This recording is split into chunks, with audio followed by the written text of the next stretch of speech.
Imagina que tu vida depende de un sticker, un simple adhesivo en el parabrisas de tu vehículo. Parece absurdo, ¿verdad? Pero en las calles de Lima, la capital de Perú, ese pequeño trozo de plástico puede significar la diferencia entre la vida y la muerte. Esta es la cruda realidad que enfrentan a diario miles de conductores peruanos, taxistas, choferes de autobús y camioneros. Todos pagan estos tickets, no porque les guste o porque quieran decorar sus vehículos. Lo hacen porque si no lo hicieran podrían terminar como el chofer de la línea A, asesinado a sangre fría en agosto por negarse a pagar la cuota de protección a una banda criminal. En el Perú del 2024, la extorsión se ha convertido en una epidemia que está asfixiando al país y al sector del transporte en su primera víctima. Pero, ¿cómo hemos llegado hasta aquí? ¿Cómo es posible que en pleno siglo XXI, en un país con una de las economías de más rápido crecimiento de América Latina, el crimen organizado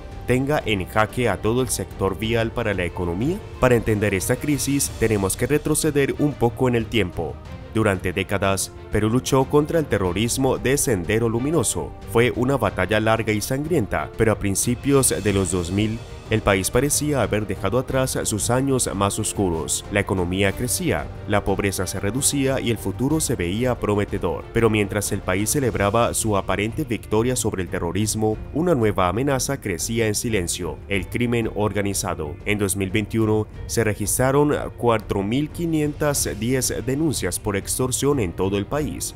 Una cifra preocupante, sin duda, pero manejable. Pero en solo 2 años esa cifra se multiplicó por 5. En 2023, las denuncias por extorsión alcanzaron la alarmante cifra de 22.162, y eso es solo la punta del iceberg, porque cada denuncia que presentaba, hay muchas más que nunca llegan a oídos de las autoridades. El miedo silencia a las víctimas. En Lima se estima que al menos el 40% del transporte urbano está sometido a algún tipo de extorsión. Los montos varían desde los $2 diarios por chofer hasta los $13.000 mensuales por empresas. Pero, ¿quiénes están detrás de esta ola de extorsión? Las autoridades señalan a varias organizaciones criminales, algunas locales y otras internacionales. Entre ellas, destaca el infame Tren de Aragua, una banda venezolana que ha extendido sus tentáculos por varios países de Sudamérica. Estas bandas no solo se dedican a la extorsión, su portafolio criminal es diverso: tráfico de drogas, trata de personas, sicariato. La extorsión es solo una parte de su negocio, pero una parte muy lucrativa y de bajo riesgo. Porque seamos honestos, ¿qué puede hacer un taxista contra una banda armada? ¿Denunciar? Muchos lo han intentado, solo para descubrir que la policía está desbordada. Cuando no es cómplice, entonces el problema es sistémico. No es solo que haya muchos delincuentes, es que el sistema de justicia está colapsando. La policía no da abasto, los fiscales están sobrecargados, las cárceles están llenas. Es el caldo de cultivo perfecto para que el crimen organizado prospere. Y, en efecto, prosperar es exactamente lo que ha hecho. En solo unos años, estas bandas han pasado de ser una molestia ocasional a controlar virtualmente todo el transporte en grandes áreas de Lima y otras ciudades importantes. El modus operandi es siempre el mismo. Primero se acercan a los conductores o dueños de empresas de transporte con una oferta de protección. Si la víctima se niega, comienzan las amenazas, y si las amenazas no funcionan, pasan a la acción. En agosto del 2024, 25 autobuses amanecieron calcinados en un almacén de Lima. Fue un mensaje claro: o pagas o esto es lo que te espera, y el mensaje fue recibido. Desde entonces, la mayoría de las empresas de transporte pagan religiosamente sus cuotas de protección. Pero el costo va mucho más allá del dinero. El miedo, la ansiedad y el estrés constante, todo está pasando factura a los conductores y sus familias. Veamos casos de depresión, ansiedad, estrés postraumático. El lunes 7 de octubre del 2024, 4 personas fueron asesinadas en un colectivo en la provincia de Callao. Uno de ellos era el conductor.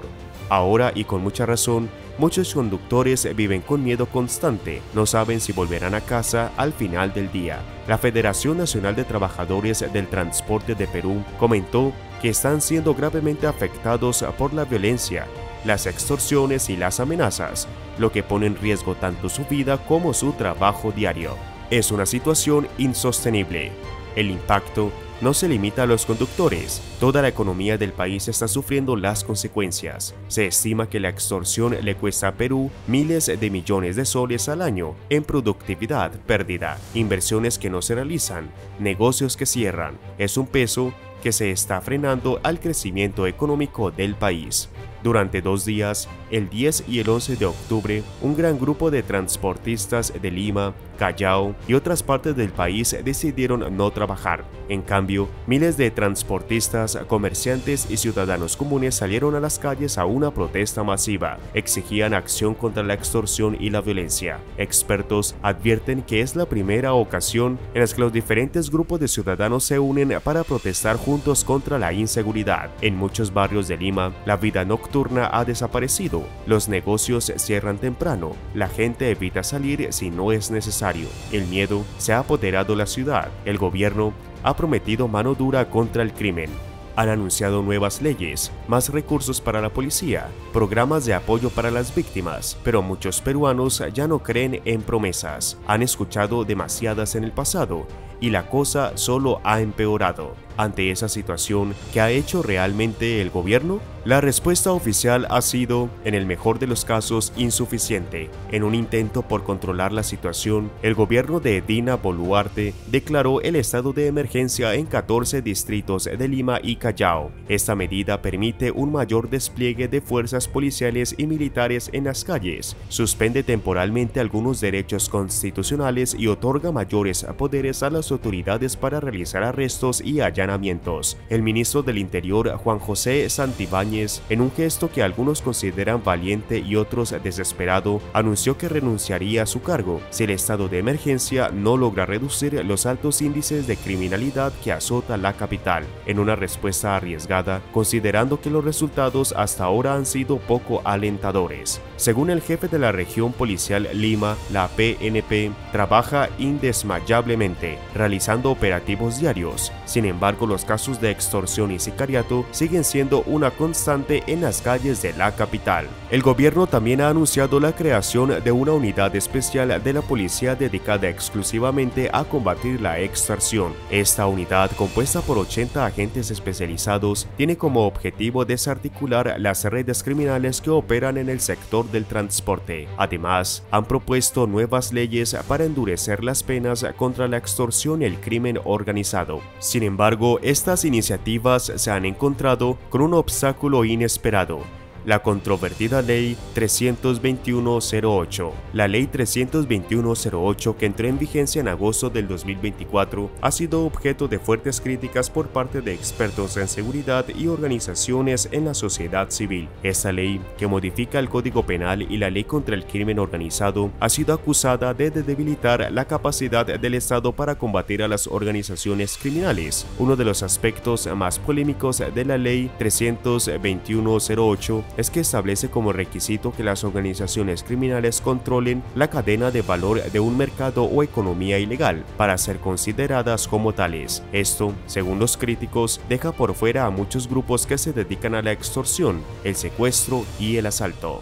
Además, la ley exige que los allanamientos realizados durante investigaciones preliminares se lleven a cabo con presencia del investigado y su abogado. Esta disposición ha sido denunciada por el Ministerio Público como un grave obstáculo para sus investigaciones, ya que elimina el factor sorpresa en los operativos contra el crimen organizado. En otras palabras, la ley obliga a la policía a avisar a los criminales que van a ser allanados antes de ser allanados. Es como si se les otorgara tiempo para esconder las pruebas. Los defensores de la ley argumentan que estas medidas son necesarias para proteger los derechos de los acusados y prevenir abusos por parte de las autoridades. Sin embargo, en el contexto actual de crisis de seguridad, muchos ven estas disposiciones como un regalo a las organizaciones criminales. La controversia en torno a la ley 32108 ha llevado a una situación paradójica. Mientras el gobierno anuncia medidas más duras contra el crimen, esta ley parece ir en la dirección opuesta,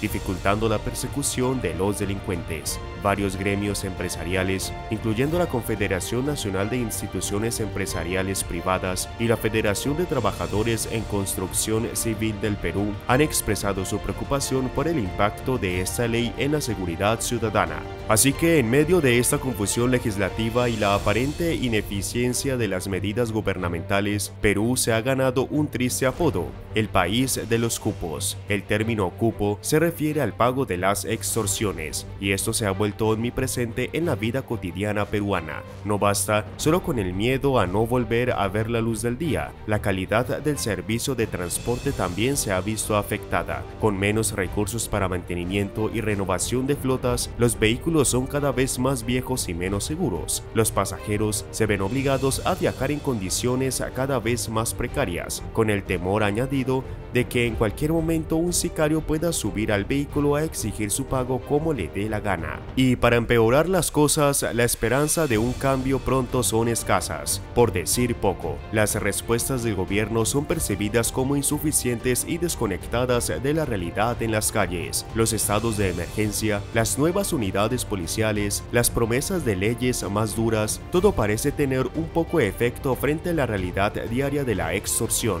La crisis en el sector del transporte es un reflejo de una crisis más amplia en la sociedad peruana. La extorsión generalizada no solo está afectando la economía del país, sino que está erosionando la confianza de los ciudadanos en sus instituciones y en el futuro mismo de la nación. Mientras tanto, en las calles de Lima y otras ciudades peruanas, la vida continúa, pero bajo la sombra constante del miedo y la extorsión. Cada viaje en autobús, cada carrera en taxi, cada entrega de mercancías se ha convertido en un acto de valentía involuntaria. Perú, antes conocido por su rica historia, su deliciosa comida y su crecimiento económico, ahora lucha por sacudirse del título del país de los cupos. La pregunta que queda en el aire es: ¿cómo y cuándo logrará el país librarse de las garras de la extorsión? Por ahora, para los transportistas y para gran parte de la población, esa respuesta parece estar muy lejos.